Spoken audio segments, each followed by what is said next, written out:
Alright, there's the grave marker for Officer Gould that they recently had put in place to honor his memory.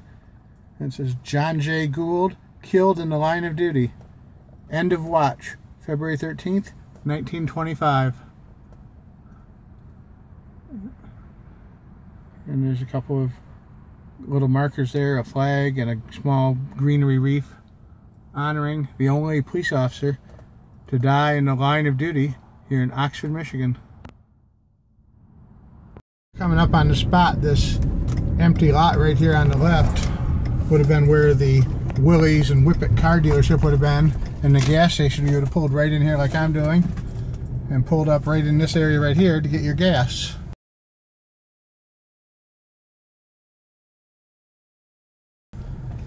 And then Officer Gould would have probably been patrolling somewhere around this alleyway or Main Street up there, which Washington Street.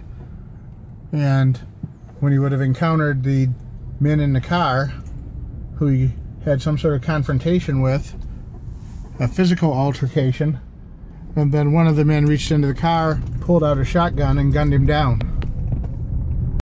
Alright, we're back in the alley behind Main Street off of Burdick. This is Burdick Street that runs right down here off of the main street to town, which is called M24 or Washington Street. And this is the alleyway behind here. And all these buildings are old buildings that would have been here back in the day. And Officer Gould would have been probably walking around back here patrolling. The alley would have been a lot darker. It seems dark now, but it's really not. I mean, I could almost read a newspaper out here. It's so bright. But this here would have been, even when I was a little kid, this here alleyway would have been all dirt parking, gravel. And right about where these two cars are parked right here would have been a gas station. And there'd be a lot less visibility here. I'll post a picture up here for you to see. There was a billboard here, and then just beyond that second car would have been the gas pumps, and beyond that was a building where they did auto service, and it was actually a new car dealership for Willys Knight and Whippets. It's a lesser known orphan cars you don't hear too much about. And that white house there in the background, you can actually see that in the background of this photo here that I'm going to put up next. Alright, we're going to walk on up here to where Officer Gould met his fate.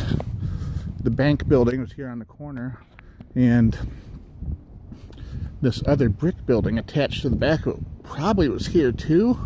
There's no date on the building, but I'm thinking it was there from what I can see in old pictures. Picture quality here at night's not that good. I just wanted you to get an idea of what it looked like at night and what it might have looked like back in the day. But this little entrance here in this brick building is looking for a date up on the thing. There's no date, but there's definitely some cool old fixtures up there though. Really nicely well maintained and kept up. But this is the back door of the bank, and this probably would have been the area right in here where Officer Gould confronted the men in the car. The building across the street where it says Knapp's American Grill, that was a grocery store. A man named Mr. McComb owned a grocery store. And up above the grocery store, in that corner building, above all these buildings, there used to be apartments. But more specifically, on the end of it, we'll try and zoom in, right up in those windows all across there, those were all apartments. Well up into the 1980s, people lived up there. Now it's just storage, and there might even be some retail space up there, but I'm not sure.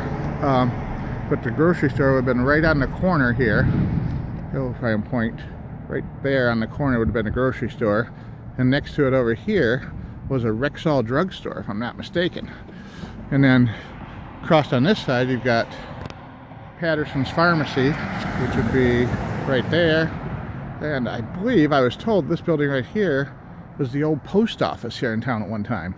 It's kind of a little angled building right on the edge of Patterson Pharmacy. I was told that was the post office. As you can see, the roads kind of meet at an odd angle here with Lapeer Road, M24 running north and south on a fairly straight, a little bit of an angle to it coming through here. And then Burdick Street runs east and west and continues out of town. So, but let's see, we'll get a little view here. The bank is the historical museum now. And I want to come here and check this out, but it's only open like Thursday afternoons and Saturday afternoons. Oh, here's some plaques. See, we're gonna come back in the daytime when you can see more, but there's a plaque up here talking about the bank building, built in 1922. So this certainly would have been here at the time. And oh, here's a plaque right here. At this corner on the night of February 13th, 1925, 3 a.m., which is just about what time it is now, on the same day, 80-some years later, Officer John J. Gould was killed in the line of duty while protecting Oxford. Those responsible for his death were never found. And the plaque was placed 2 years ago. So, 93 years ago, I guess it'd be. Right here on this corner. Officer Gould was gunned down by a blast from a shotgun to the chest after confronting some thugs who may have been bootleggers. And we're gonna do some more of this in the daytime when you get a little bit better view of it, but I just wanted to show you what it would have looked like at night in the dark. I'm sure these lights wouldn't have been anywhere near this bright back then, but and a lot of takes what. Alright, here we are downtown at the murder location where Officer Gould was shot down, and we're going to show the plaque again here in the daytime. Actually, it's not photographing much better in the daytime than it did at night. Plus we got all this noise here, but you can see across. This is Stony Lake here, and the residential area has been here for at least 100 years, or close to 100 years, on the north edge of Stony Lake, where the rumored Purple Gang hideout was, which would be right here, back in here.